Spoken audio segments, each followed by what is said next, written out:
First of all, I'd like to introduce some people here. Paul Howe is on our board of directors. He could not be here. He may arrive late, but I don't think so. He's running a business and probably having some issues going over there. Next, I have Chad Sigmund right here in the center. Chad, he's a member of the board of directors. And this is Jason Myers, the general manager at the Clarksburg Water Board. And the big guy on the end is our tech guy. He's our project manager from Thrasher Group. We all know this Thrasher Engineering. That's Duff Smith. And he has some other people here from Thrasher. Guys, wave your hands back there. And what's that term? What these guys call it? RPR. And what is that? Resident Project Representative. Now, he started talking RPR, a planning meeting. I said, let's quit using acronyms and stuff. I used to work in banking. People want to talk to you. It's a representative that will be talking to you throughout the project, right? Okay, and my name's Al Cox, the president of the water board. And I'm so glad you could be here tonight. Let's talk a little bit about what we're doing. The Clarksburg Water Board is always committed to providing with clean, safe drinking water. That's our number one mission. And also maintaining your system, the distribution system, and also the training of the water. Oh, can you take care of that for me? I've only got two hands. I can't run the clicker and turn pages at the same time. All right. Under the project history, I'll talk about this a little bit. We're trying to keep you informed as we do anything, no matter what we do for water. We add a chemical, we look at if there's ever an issue, safety thing or whatever, we let you know. We'd like to communicate. So that's what we're doing tonight, this public information meeting, and removing lead service lines from our system. The Clarksburg Water Board is old system. You think you have an idea how long ago we put the water system out to the community here, how many years? Somebody want to venture a guess?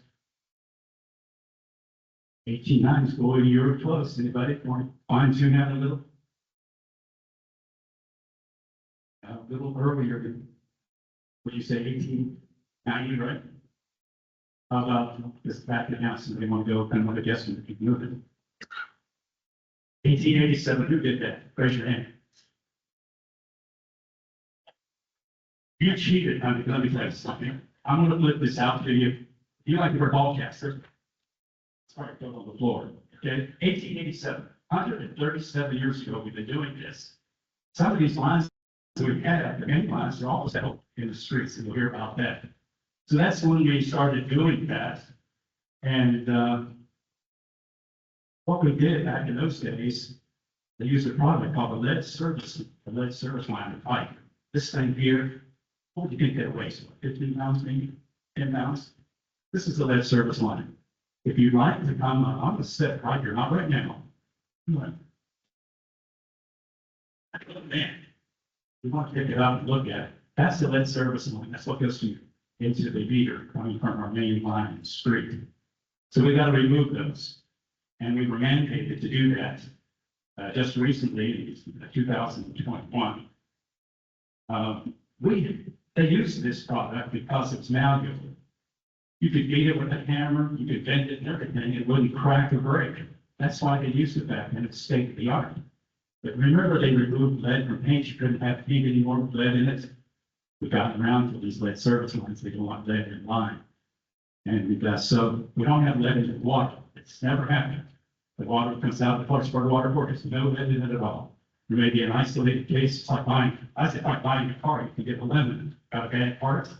Could be a pipe that maybe needs a little lead, right? So we're going to remove them all. That's what the government wants everybody in the United States to do, is get rid of these lead service lines. We have not put one of these in our system. Now, the federal law, they mandated 1986, you had to stop using it.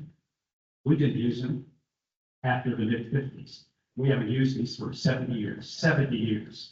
So we've been removing lines as we go along in people's residences, so on, was discovered.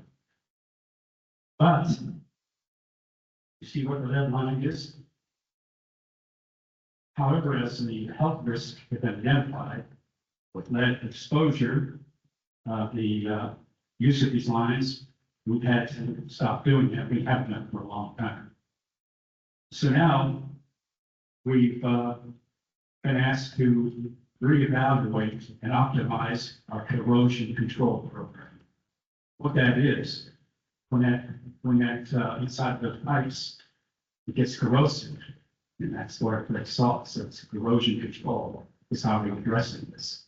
Main thing is taking them out, but we still have the corrosion control. So what we did, we went to a company down in Newport News, Virginia, and this is a company that's very well known for the specializations they do. The general manager and I go down here a couple of times, taking a truck with how many, several pipes, so 6 of those the first time we looked at them. So we took the pipes and you couldn't solve them because you can't disturb the pipe is shaking.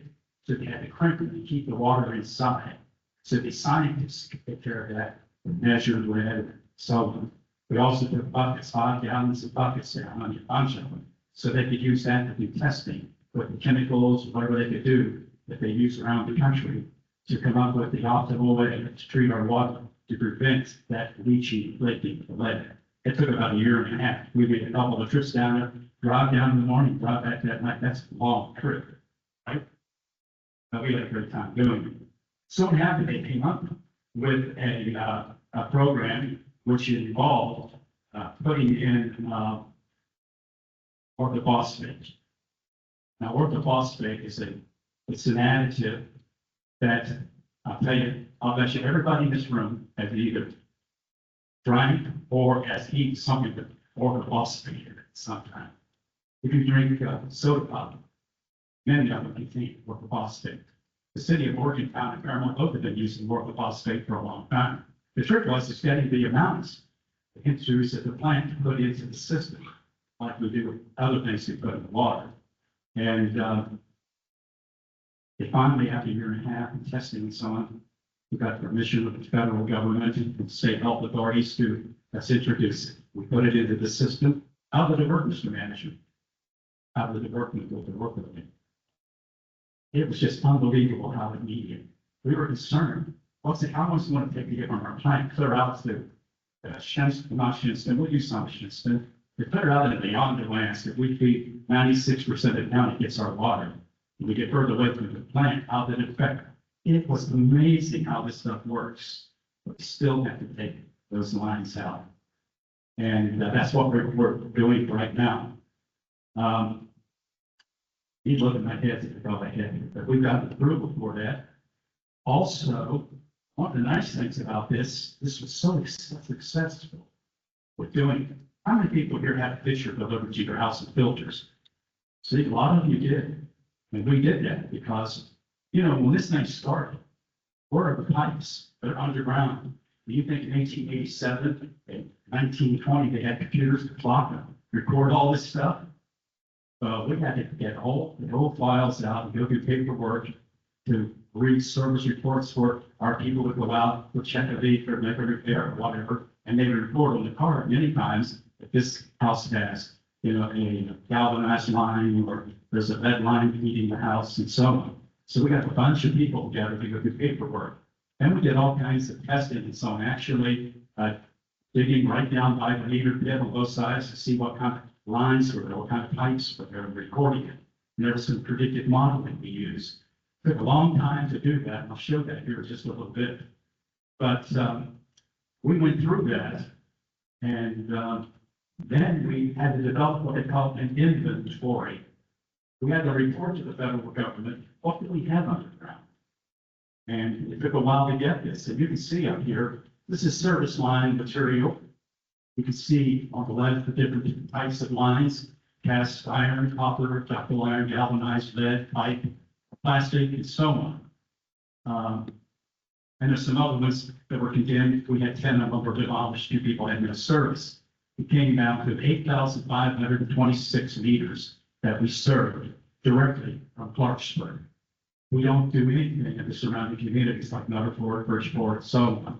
Feed their water to them, but it's their responsibility. We sell it to them. But once they get it, it's their responsibility. This place up here on the left, I don't get it pointer because it's so big. You see it said lead service line all the way down through. This is the side over here. This is the place we have a concern where it says a lead service line goes to the meter and then going into your yard, there's a galvanized customer service line. There's 2,050 of those there. You notice that? That's another risk we have to do and to address what you're doing. What you have a lead service line going from our main line in the street over to the meter. And then what's beyond that, as long as it's not galvanized, we're okay. But if it's galvanized, it's another problem because when that lead is there, if it leaches, it goes through the meter and into that galvanized line to your house, it kind of catches or clings to the inside of those pipes. And it lays there, it might come loose and everything. So galvanized lines are not only highly, we're strongly encouraging people to remove those lines in your yard because of the danger and the health. Can we make you do it? It's on private property? No. But you'll have to sign some releases saying you understand the health hazard and you want to keep it. So we can't mandate it. But let me tell you the good news. If you've got this at your house, you have a galvanized line. Again, going from the meter into your house. It's going to be replaced with your permission. And it'll go to your house, to your shut-off valve or inside or whatever it is in the first place.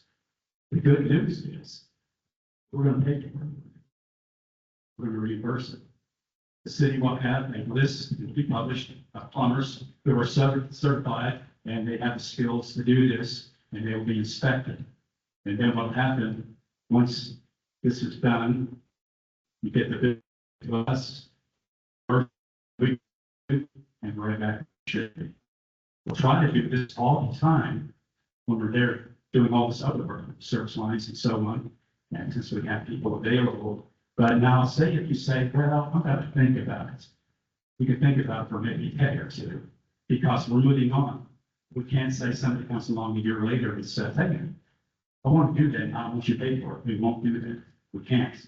Because we've got obligations to the government and the reporting, because they're helping pay some of the stuff. And I'll tell you, we've got some really good grants. So we're obligated. So we can't go back to the government later and say, John Brown wants us to pay for that line, and it's going to cost $80 or $100, whatever. That's a tough, So just remember there'll be a small window of opportunity. So that's what that service line. We had to do this. It took a long time and effort to go to every place and try to determine what kind of lines and pipes they had. Let's talk about the purposes. The purpose of the project is one, to address the lead service lines. That's obvious. We're trying to get rid of those lead lines. The second thing is to replace aging infrastructure. It sounds pretty simple, but let's explain what that means. You live on the street. How many of you guys live on the streets? You got mostly the water line running up the street, some running out. Let's say it's running up the streets. So there's houses on this side, like this, right? These are houses and these are houses. On both sides of that, you have these service lines going over to the meters on both sides. You see what I'm saying? So if you got to go dig all those up, you virtually just have got the whole street. And since you're doing that, would it not make sense to change that main line that's been out there for 80 years or 90 years or 70 years? Because what will happen, eventually they're going to go bad. And what are we going to do? We're going to have to charge it again. So it makes sense, since we've exposed all this stuff, to go in and take care of it. That's what that means, to replace that aging infrastructure with new lines. We say replacing, we're not taking the old line out. It stays in the ground, but you got to have water, okay? We'll just convert it over to the new lines, and the other line stays in the ground. The last thing is to take advantage of federal funding. This is a thing that I'd like to talk about a little bit too. This project, this first phase, it's done in 3 phases, is going to cost $59 million. 59. Thrasher, our people, Region 6, and I don't know how many agents we use. It'd be easy to say, oh, let's just raise everybody's rates to cover the $59 billion, and we'll finance it over 40 years, and we'll raise their bills. That's not the thing to do. a responsible person over the years. I've been there a long time. We've had very minimal rate increases in only what we absolutely have to meet. I mean, one time we had a little larger increase, it was actually phased it in a little bit over a 4-year period. It wasn't it wasn't like big rate increases, but we did it that way. And this thing we found by the hard work of Thrasher Engineering and its regional people and our crews, working for a long time, I found $24.2 million of free money. It cost you anything. Because nothing's free. We all pay federal taxes, right? Second thing is we have about $35 million left to finance. Again, you can't believe the work and all the agencies and stuff we went through to find $35 million. We got all that money to be paid back over 30 and 40 years at less than 1%. Less than 1%. Matter of fact, some of us lost 0.25 up to 0.75. So we've really done our homework. And I'm not here trying to sell a bunch of BS. This is a fact. What I'm telling you, that's what we're doing. So I want you to know about if funds are available, you never know if they're going to be cut off or whatever. And so we went out as quickly. We were out there first.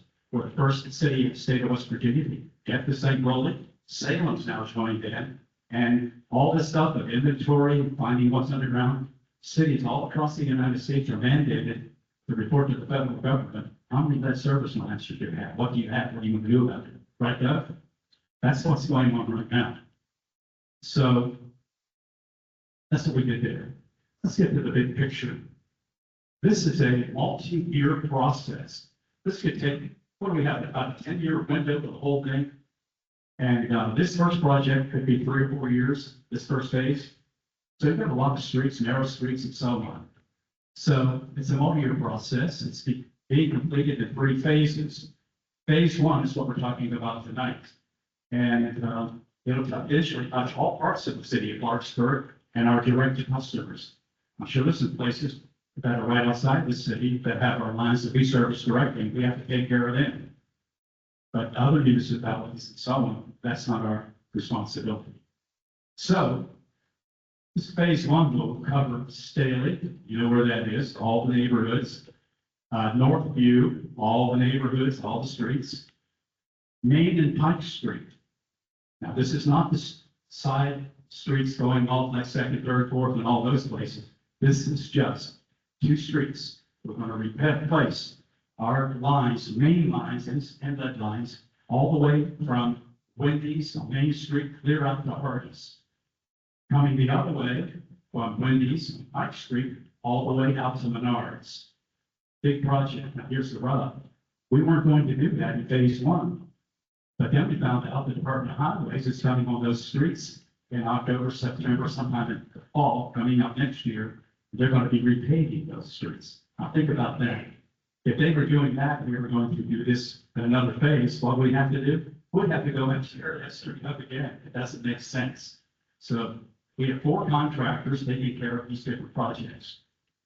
The contractor on Pike and Main Street, he's got a shorter window. He's got to get all that done between now in September, October next year. So that guy's going to have several crews working. Some will work at night. He'll tell you more about that. But that's what Main and Pike Street are. A lot of businesses and so on, and some homes. You know, as you drive through Golf Plaza and Pike Street. That's Main and Pike Street project. Rosebud, I thought that was after the fact to think about that.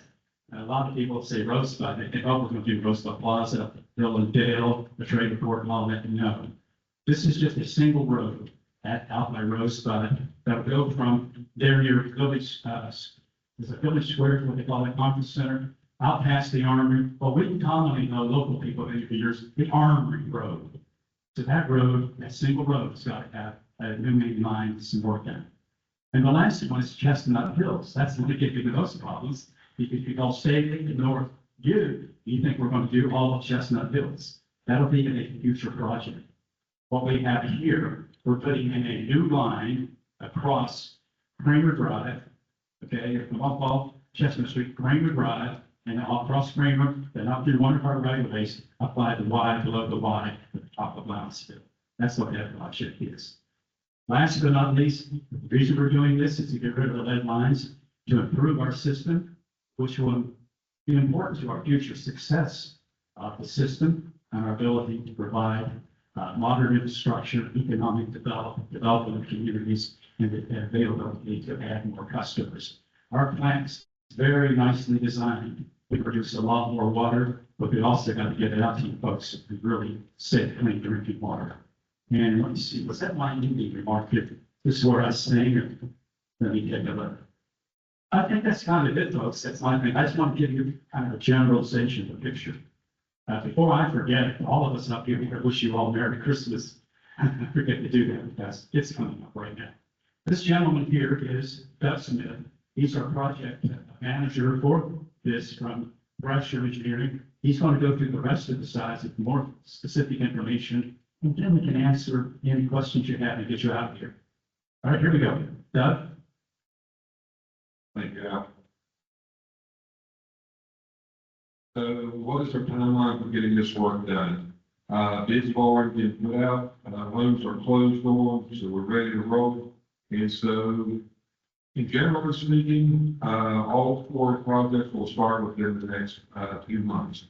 Again, part of that does depend upon weather conditions. We know that if we get an Arctic blast in here, they're all going to stop and wait. But realistically speaking, the 2 larger projects, which are Northview and Staley, will be starting in January. They start bringing a little bit of equipment and some materials in, but we don't really expect to see any dust flying until the January timeframe. Same thing with Rosebud, Chestnut Hills.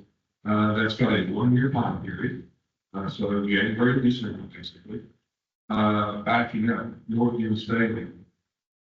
January of 25 to December of 27. So 2 years worth of work in that area.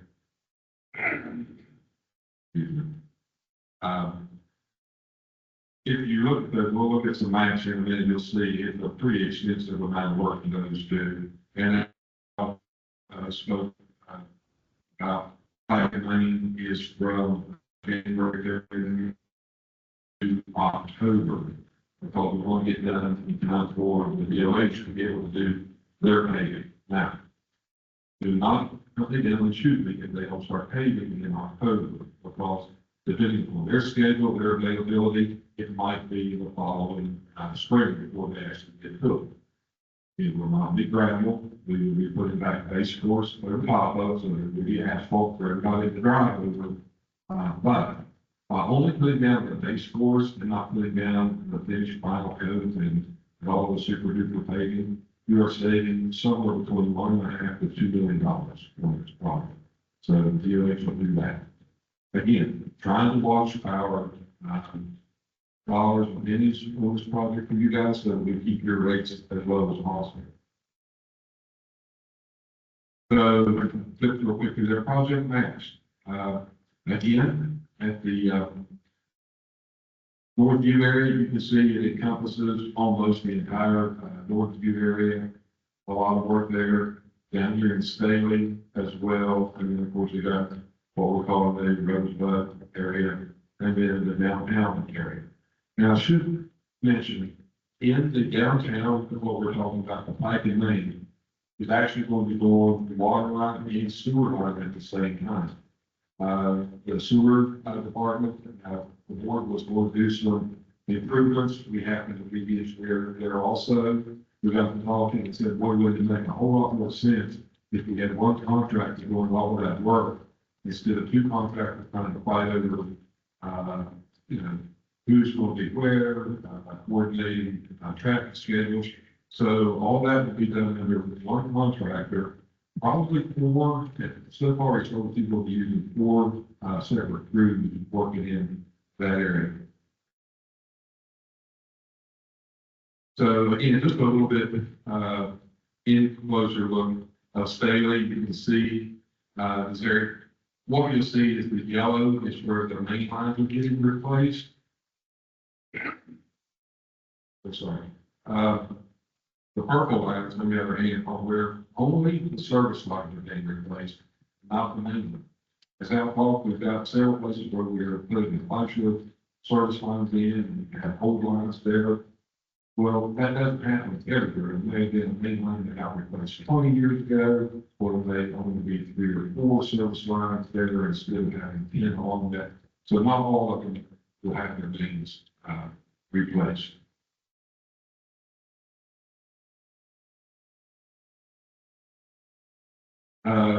Rosebud, if you look, there is the Armory Road that everybody, refers back to.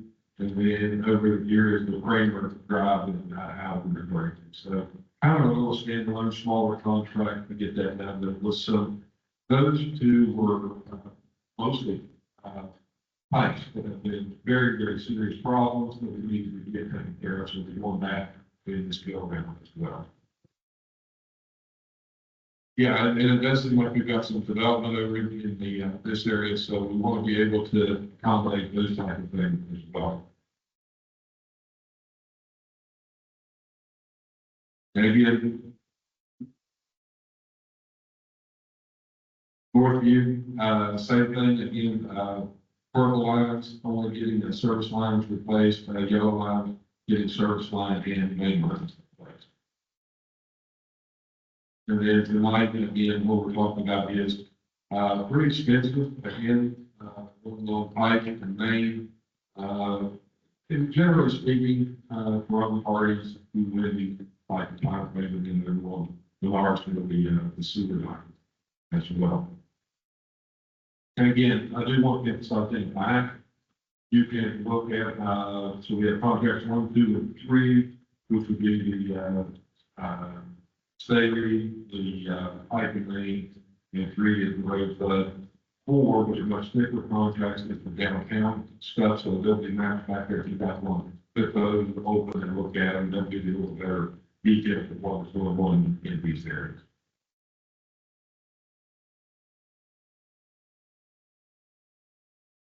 They want to go to the other side, they will be a little better that way. But you're better side anyway. I'll better side. All right, so what are we going to expect? It's a contract project. It's a huge contract project. There is no way to get around it. There's going to be inconvenience. There are going to be dust, noise. We are going to have working time. Some will be at night, in particular, the downtown stuff. A lot of that may be down at night.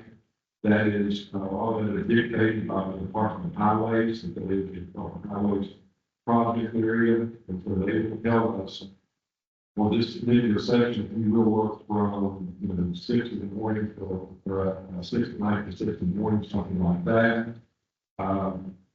It does help facilitate the work as well. Other places where we can be wide enough to get your traffic around us, then they try to do that every day. But again, all this is contingent on the part of the contract that we're going to do. You should expect some roads and definitely lane card. If you are a resident in Salem or Northview, you can expect that, those roads are 1.5 to a parking and a driving lane. And so we're going to send notices out for people to don't park on this road for the next few days because the excavator will come through there and be getting up and piping the line. So that will be a reality. We will also, section downtown, we know there's, trying to keep at least a lane open downtown on the talk to the completed. But, we do know that there will be times when we will have a block or a block. And not really there now. When those are done, there will be plenty of signage that will show you how detail around the area. So we are not, you're not going to drive down some street and halfway down, and then all of a sudden run into an extra day and have to fire back out. So we will keep, very well, signed up so that you can see where we're supposed to be.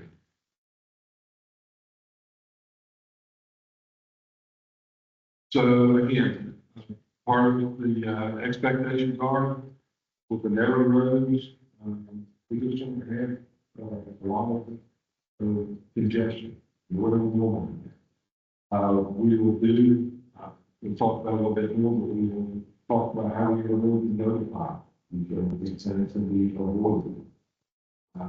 some houses without having the job will have their service lines will be replaced. And I think you did a really good job of explaining how that goes, but they go into just a little more detail on that. And so in particular, it is a very certain circumstance to allow that. It is that the utility has a lead service line, and it is either a galvanized or a lead service line on the side. We do not know of any residents that have lead services on their side, but they're certainly going to install 2,000 at least that have galvanized following in that line.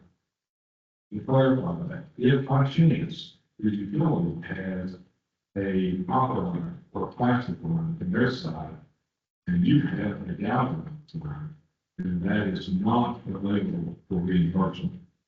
It is only if there is a lead line on the utility followed by galvanized on the other. Okay? So we'll be clear, and, you know, because a lot of people will come and say, hey, mine's galvanized, you know, why didn't you replace it? Well, because their line was not lead. And so therefore your line should have no lead in it. And so just want to be clear on that. We will, again, try to do our best at giving you notification weeks in advance of when we expect to be on the street doing a service line. Because what we need to do is we will replace the main, it's called for. Then we will come back and the contractor will connect the new main line to the old main line. And build water so that you can energize and have water available. Then they will connect into a new service line from main over to your property and set a new meter pit beside the old meter pit. So we will give you the advance notice so that you can go ahead and get a farm line. But we have a new meeting there, so the service there. But you can place your service line house out to the meter there. And then you send the receipt through the water grid. And then within 2 weeks, there you get your check back. And that's what's on the city next month. Okay? So again, the whole thing about this is trying to not get money out of pocket too far in advance. With you, I think I would try to work, negotiate with the farmer and say, hey, I need an invoice, and I'll get money to you in 3 weeks. It's just going to come on the water. And therefore, you may not even have to do money out of pocket if you can still do that, right? And the reason you want to pay it back quickly is so that the farmer can give them the connection, and he doesn't have to sit there and hold it for a long time either. If he's going to want to be able to do it to the community. What? We will at some point have some periodic outages, because as we come to connect this new lane into the old lane, or into the existing line, we will have to shut those lines down in order to cut them in half, connect them back, and then fill them up again, to come back in service. So we will have water off, hopefully no more than a couple of hours. But considering the age of the system, there's always the possibility that as we go to connect to an existing line, that there is something on the ground that we did not anticipate.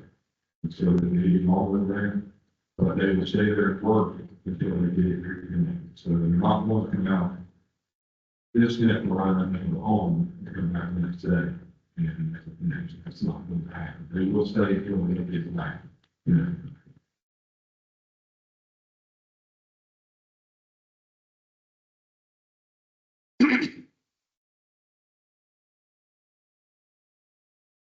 So how are we going to make sure all this happens? Because this project goes on without we don't have an RPR. That's just a really fancy term that we use for an inspector.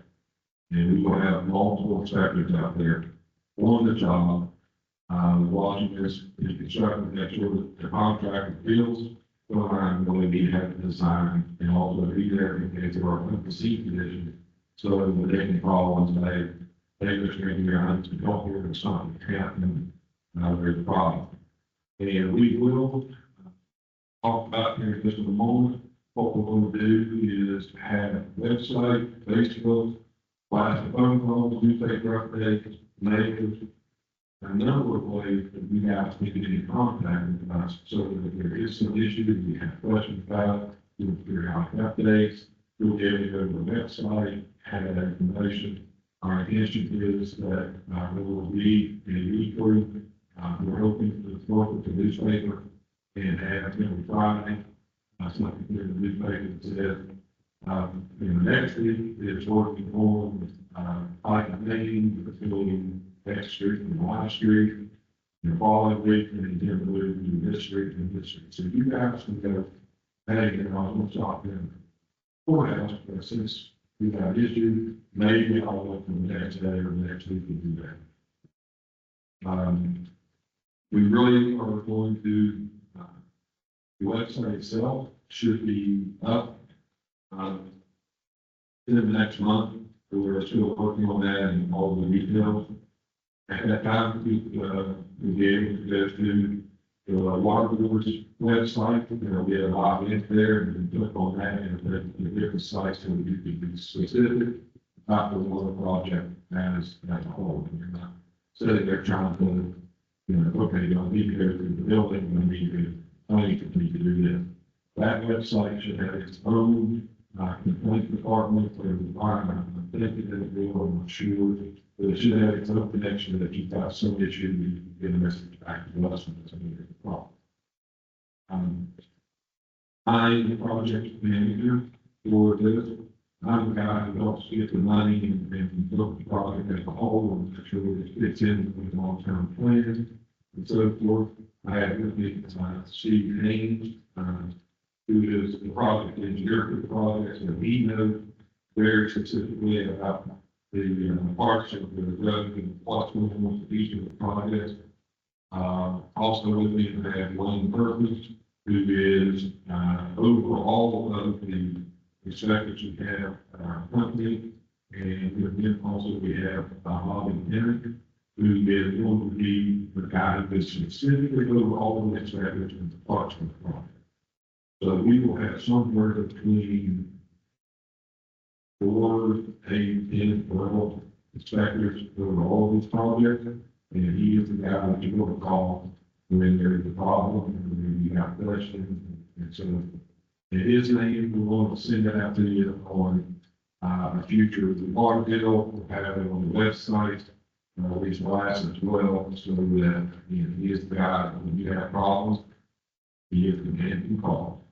Right? And so he is very good about addressing these issues. He is a resident here in the city. So he is right here, he's here today, he's not in second, he's already from that area up here. But he has some long-term problems that his thing works well.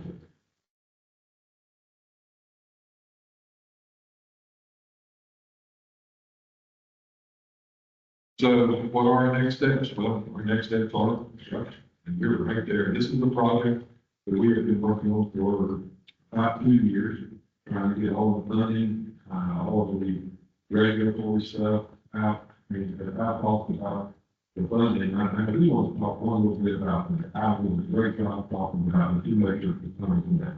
We have grants and we have loans. But what you don't know about those, I should really say, there's a mixture of about 12 different funding mechanisms and pots. We got into to link that up. It was not an easy scenario, but we did a very large project. So again, a whole bunch of work went into doing this project, but very, and in the time period, it's pretty good. Website again, we're working on that design, get that out to you here in the very near future. And we'll get that out and we can be able to go on there and get periodic updates as well. And this is the contact info for your water company. And so, right now, that's where you can call or send an email to if you've got a question that we have covered. And as soon as we get the website up, we'll ask them to try to do that. Because what we want to do is make sure that the water board is doing their everyday business, what they're doing, trying to get you guys water out through the plant stuff. And if we've got construction, or project running, question is to that with us and we'll take care of that. If it's something that we need off the ditch and we work out, we'll be happy to do that and we can get back it. So, again, that's why I get the police box. Thermal stage and tank. So for every place where a new meter goes in, a new meter pit goes in, the meter pits will have what's called a check valve. So a check valve allows water to go into the system, but cannot come back out. And why is that important? One, if we've got a gallon of something like that, we don't want that coming back out into the system. Where it becomes an issue is that for the most part, all that water cannot come back out into the system. When you use a whole bunch of hot water, and now all of the water in your house is controlled, including the water in the water heater, that jet out which closed, and now your water heater kicks in. And if we know a little bit about what happens to hot water, it starts leaking back up, it starts inflating, if no one opens up a stick or something to relieve that pressure, the pressure in your house starts to rise a little bit. And so if you notice your hot water tank sometimes will spill a little water, that's usually what is going on. And so to avoid that, what you will probably want to do is install a staging tank inside your home. It's a very small tank, like 1 gallon. It's an air tank, and you literally go inside your house, with the pipe out, put this thing in until they got the little connectors in your mouth. It's a really relatively small thing. While you want to do that again is that just you don't want that spitting water. Now you don't want your system to become overpressurized, and sometimes it will cause your washing machine to take care of it. It's along. It's not much good. That is a good one. We're looking at here the water service line outside of there, but the casing tanks, those will be the original. It will see that it's not finished. Okay, now, at this time, what we will do is if you have a question, please come up to the mic or call. I can tell you, for a year, I have a hard time talking to someone right in front of me in here. So please, do not, if there are any questions, there are any silly questions, and none of this. We don't expect you to know much about this. We do it every day, and I'm still learning. So please ask questions. If you ask no questions, well, that puts you on that list. Yeah. We had a bunch of questions in the last 2 months. Everybody's side. That is something we're not sure. That's for terms. You have to keep track of stuff on the report. I'm going back to the question out, so one of us should be talking for your guys. Okay, there's a microphone here, and again, there's no time question, just come up and ask your question, and somebody will answer. Let Darian might get all the stuff. Hey, how you doing? My name is Dory. Dorian, Thank you, Al. Appreciate you. It's always nice too to know that locally Thrasher is involved. But Clarksburg Water Board, you know, I hear again, always in the state spotlight for being the first. You know, you led some projects statewide prior to this, and then for you all to with your leadership team to always be that first to always let the public know what's going on, what your plans are. I got to give you this one and say, you know, that's a very admirable thing. So thank you for doing that. And I'm while I was sitting here, you didn't answer a lot of questions, so thank you for that. We're my wife and I here, and I have a resident that's here with us too. We're very close to the Main Street project. And as I was sitting, I was thinking, man, we're right there on 40 Ward Street, E.P. Saunders Way. And I was wondering if there were any contingency plans. I know our phase is not until the second, or maybe even the third. But we recommend that, community center building that services the public, in community center. And then my wife and I and the resident on that street. So that sewer part of it that you mentioned that's going to play a role in this with the water lines. If something happens in between, you putting in that line and finishing it and completing it before you get to us. If something occurs where pressure or, we get a leak or notice stuff in the road, is any plan set for addressing something that would happen right next to the main lines that you're replacing, fire hydrants, things like that? I'm not sure you understand your question. You have to do sewage leak or something here, or water lines. Yeah, actually, it's a two-part, it's both, the water line and the sewer line. We've had some issues there before the past. And I'm thinking, with that main line being replaced and us being so close to it, if something occurs, have any contingency plans been put in place to address something that would occur, something that's not planned? By the way, it's a lot of coordination going on with the other projects that are going throughout the city, paving, that massive job. So I think that's, I'll just work on that. Good question. And so to talk about the and answer or address part of, as you mentioned, the coordination issue. So we have talked to more than just the VLH and the city as far as the sewer goes. We have also talked to Frontier. We talked to Duff. I think Hope is going to come in and do some gas company. It's going to come in and do some work as well in this area. And a lot of times, one of the things you're talking about that comes into this is that we designed this thing. So you can imagine that in some of these streets, we're going to put a new sanitary line in and new water line in, and hopefully we'll put the gas line in. Well, guess what? There's already the water line and sewer line and the gas line already there. And so most of those have to stay active while we're doing this.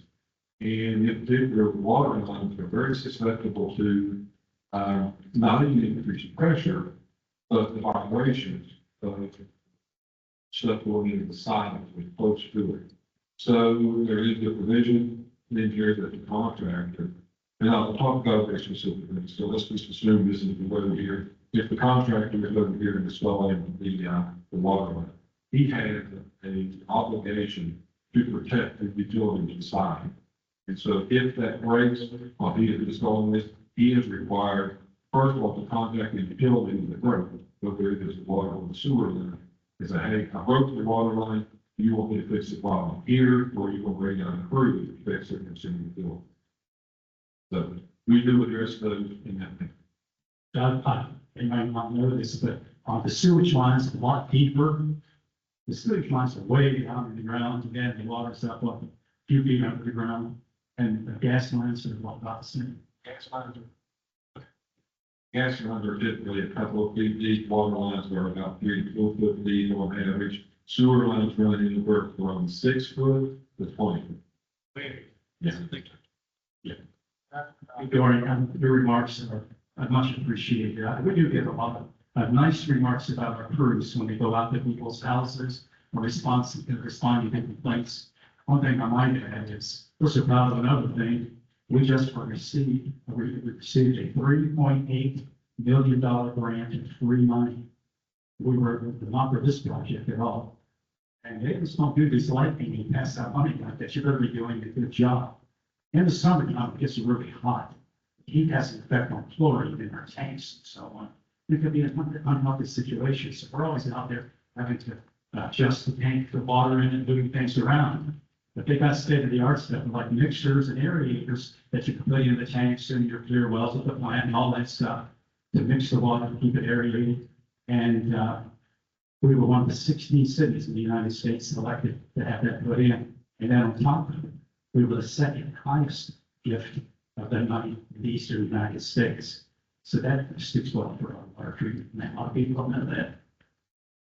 Yeah, one of the things to go ahead and, because your question is really far reaching and very expensive. And so you should know, if you really pay attention in with the utilities, you will notice a lot of times that there are more, breaks in the spring and in the fall and sometime in the winter. And all that is because as we increase fall, the ground temperature is moving a little bit, which causes these old pipes to break. We are going to be doing that through 100 years of winter freeze fall, all this work that is going on. So you should, without question, I hate to tell you this, but you should expect many more breaks in this town than you normally see. Because again, while they are trying to excavate 15-foot deep for a sewer line, even if that ditch line right beside it just moves 1 inch, it could destabilize the pipeline that's close by that will cause it to snap because of this age. And you've heard these pipelines are super old, they really are, a lot of them are very, and they are fantastic as long as they're healthy. But some of them, they don't take much movement. Just me. I have a question first of all about the thermal tank. Does every home need that or just where your water lines are being touched? Yeah, so a couple of things there. One, this is typically only needed for the homes that have, for whatever reason, some people want to run their temperature in their house 180 degrees. Okay, and so what you're trying to look at is normal, I don't know what the normal temperature on the one is, 125 degrees or something like that. And so if your temperature is lower, then your expansion is not quite as much as you want it to be. So that doesn't answer your question, but we'll get that information out there. So one of the ways to combat this is to lower your temperature. And so Temperature in the hot water. the temperature in the water, yes. Right. The expansion has only needed on where a new meter pit is put in. Yeah. And my second question is, I thought when the letter came out, or having, contractors or whatever that we could choose from. And Yeah, if you talk about us getting a plumber and like, we could choose, we could do a good job and not charge too much. And do you have an idea of what that might cost, what that average cost? There's one big one, because we can't have one contractor Come along and say, hey, we can gouge the city because, they got this money. So, no, that would be prevented. There will be a scale or formula, says a 10-foot line, there'll be a charge for that, or a charge for a longer line or whatever, and they have to abide by that. But there could be a circumstance where it has to go under a concrete sidewalk and a parking pad or something, then they have to address it maybe by rerouting, going another direction or whatever. But no, we won't take steps that we can't have people just gouging anybody, okay? These people are reputable, but there'll be a list of people that's approved by the city, certified, and they'll have to meet our requirements, right, Doug? they will have to be one will have to have a contractor's license. And so, and I do apologize, when we say contractor or plumber, we're meaning the same. Yeah. And so they'll have to have a contractor's license. They will have to have the appropriate insurance for that. And then, of course, they will have to be certified as a plumber itself, not just the contractor's license. And I was very correct in saying that, we can't just say, hey, whatever your cost is, go do it, because you will get somebody who shows up and for the same piece of pipe, one will charge $3,000, one will charge $10,000. So there will be you may look at this, guess what, it looks like the average cost for putting a service line in is $30 a foot. And so maybe we allow for a 5 or something like that. And we're still working the details out, but all of those nuances of how do we make it fair? And how do we make it so that you do have options and you don't have only one contractor that you can fit? Won't you be able to, this regular, this around will be able to pick who you want to be your company. And the last question is, do I understand that there might be a circumstance where the homeowner will have to put the money up front and then be reimbursed by the city, or do you think that the contract is that you're getting will allow us to be right? It's going to be a little bit of a, and it's going to depend a little bit on which plumber you choose. If you've got a plumber that, if they come talk to us, I think if you tell them, hey, look, when you're done, you bring the invoice to us and we'll look at it and we'll do a quick turnaround. That way they are assured that they're going to get paid and not going to have to wait 3 months for that money. Or if you have the money to pay them and you bring it to us, they'll be reimbursed you directly. So both of them. Now, one thing to be clear, we will be clear with your plumbers. They are very specific on the type of materials that have to be used. Project is what is called BABA, and it's like, They know what BABA means. Anybody know what BABA means? BABA? I'll give you a clue. Is it buy? yeah, so Buy America Building. Somebody do that. So again, when you're dealing with your plumber, they come and talk to us because there's a couple of things going on. They have to buy this very specific material. They cannot go over the loads and buy off the shelf and buy very specific, right? As we did American. Also, because this is a reimbursement, EPA is extremely picky for documentation.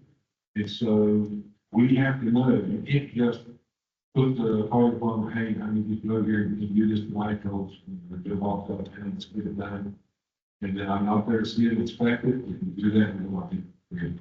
So those jobs would have to be accurate as well. Absolutely, because they have to be inspected by us. We will take photos of those. We will see the receipts, the copies of the receipts for it. We can't just see somebody says, install a water line, $2,500. We need to know what they put in there. We're going to take photos of it, but we'll have to show it to EPA. Because this is, like I talked about, this is the first, the biggest job, and EPA will come and inspect. There's no question whatsoever, like, already been told, it's going to happen.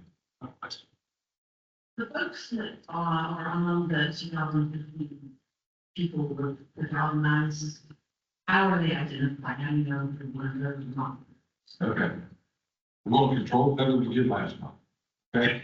He has on his computer here that makeup of which how it is there. So he is going to go here.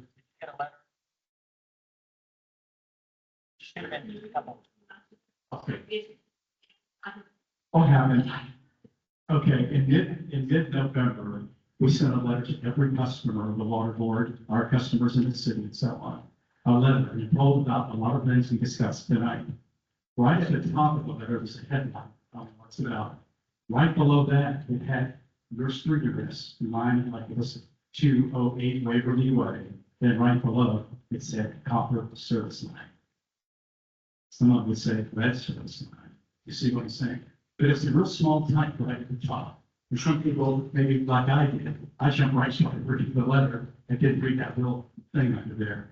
But we have maps back here. But the quickest thing, general manager, this one is, for those people who see it right back there with the point of ticket, he's got his laptop and you tell him your street address, like 208 Waverly Way or 313 Worley or whatever it is. He can go in there and pull up your address and he can tell you what service lines you have and so on. So that'd be kind of a nice thing. We'll get around to answering the questions for a little while. Anybody else have another question? Because we tried to be as thorough as we could. If you have a question, what is somebody over there? Yes, sir. Okay, my name's Gary Lee. Yes. I'm on Spring. Question is that when you change the service line feeders to the main trunk line, you're gonna be doing a lot of operating and you're gonna serve a lot of sediment. What kind of problems is that gonna cause the homeowners? Really good. That's a good question. And so most of the time, you are going to see that. And so what we're going to suggest, I think, is that if you got it, we'll call, we'll tell you, turn your water on, let it flush. So, yeah, and if it doesn't clear up within, 2 minutes, and it takes an extraordinary amount of that, then you can call and say, hey, this is taking longer than we need to. We will come out and verify, and I think there would be a credit available for that. Because it does happen. If we're good, we can get the line usually cleaned out ahead of time, then it should clear up within 1 or 2 minutes. I think that you should help on Right. it. Right. That's it. Right. Yes, as soon as you see that come through, clean it through your whole system, and get it out, you're not using water filtered in there, your hot water filter, it will come and settle in your hot water. It's really an excellent question, you know. This is not going to be a perfect thing. There's going to be some bumps in the road that we're going to try to address them real quickly as we can. But Dorian already went on without him. I want to suggest to the board, we'll continue to have some of these meetings as we go forward. We'll do it when we get to the other neighborhoods. The one thing I think we really want to go down to Valley Miller's building, because we've been there before, to have a public information meeting. If any of you see Dorian, you may get a hold of him and Sherry, and let them know we'd love to come down there as we go forward. Because we will be going out with the neighborhoods. Yes, sir. Okay, okay. It's okay. My question two is, when you're replacing your main line, it sounds like you're keeping old lines in place, yes, so it'd be what's in the third. At any time, the new line that it could be open? Yeah, there will, the old lines will be abandoned once we get the new line in place. But at some point, they do have to connect back into the existing system, because again, we'll be, we'll do the stadium neighborhood, the damage and stuff. And if we get to the Alabama, we still have, then we can get back into the existing system. Because my curiosity has to do with the way the pressure changes. So I'm assuming newer main line, more consistent pressure. If I've been on an old line or I've been on a service line, how does that affect my pressure in my home? Good question. All right, so we'll give a little tiny, please don't beat me up for being geeky here, but we'll give you a little tiny bit of engineering stuff. And so if no one was using the water across the entire Clarksburg, the water would be at a certain rate, or the pressure would be at a certain rate in the state. And as each person turns on their line, the water starts moving throughout the pipes, and the pressure starts dropping, simply because there is friction in them.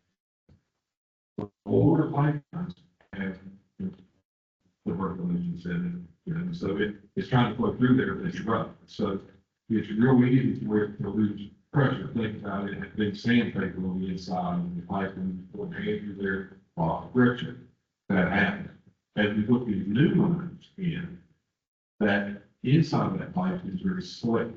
And so your pressure doesn't really go up. What it does is it doesn't go down as much as it used to. And so your pressure does stay more consistent when you put the pipes in. And so we saw that in one of the lines that we had replaced here recently. It was a 16-inch water line that the inside of it basically had an effective diameter of about 4 inches.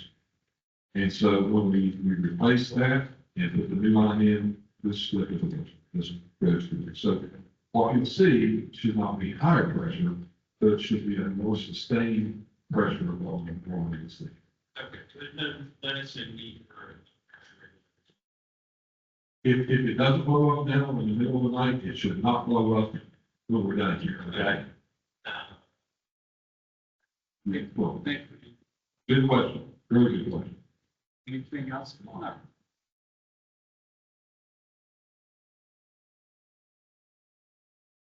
Capture treatment, whatever faucet that you're talking about. So those of us who have problems throughout our house.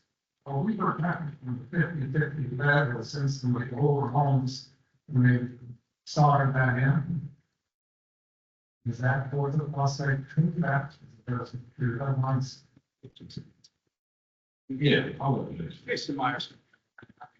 Yeah, the only faucet we use, not only protection from our plumbing, out in the system, it protects you from your internal plumbing as well. It puts a protective lining inside, so if you have copper pipes with lead solder, it puts this protective coating inside, so yes, it protects you from your internal plumbing as well.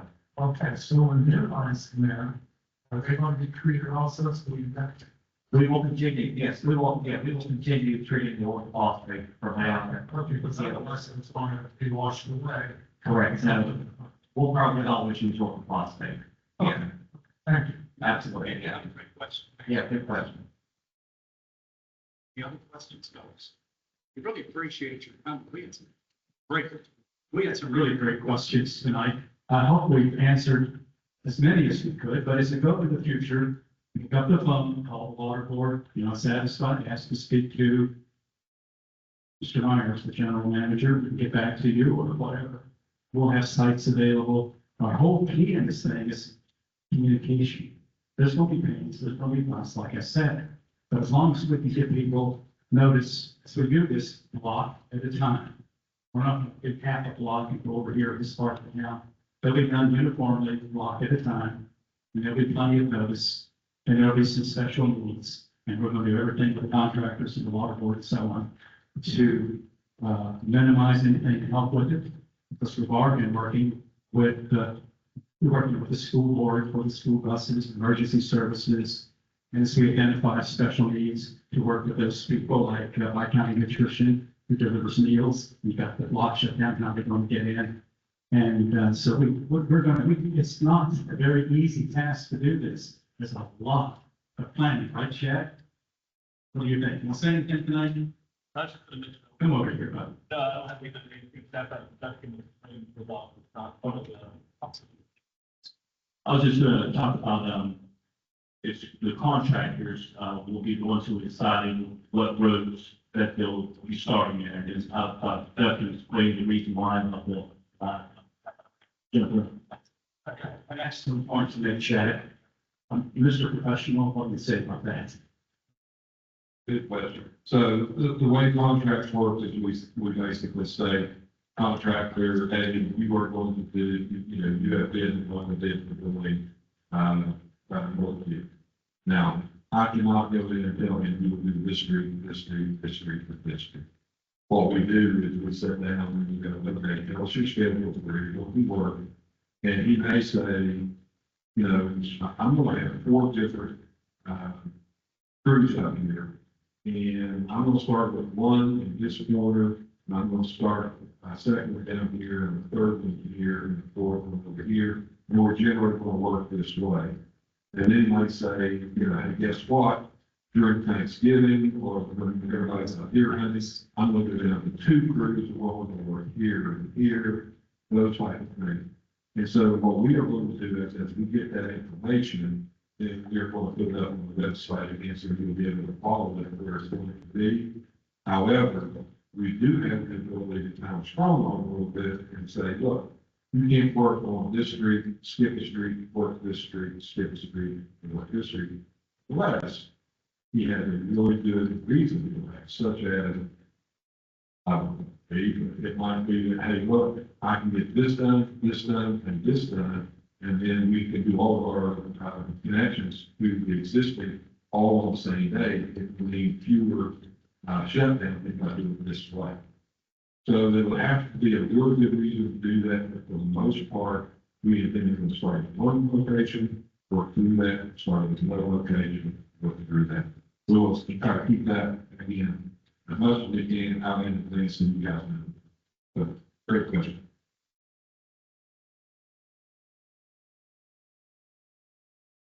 Thank you, sir. Any other questions, folks? I know it's a long evening. I promise some people will be done by 7 on our side. They're earlier than that, so we get off the questions.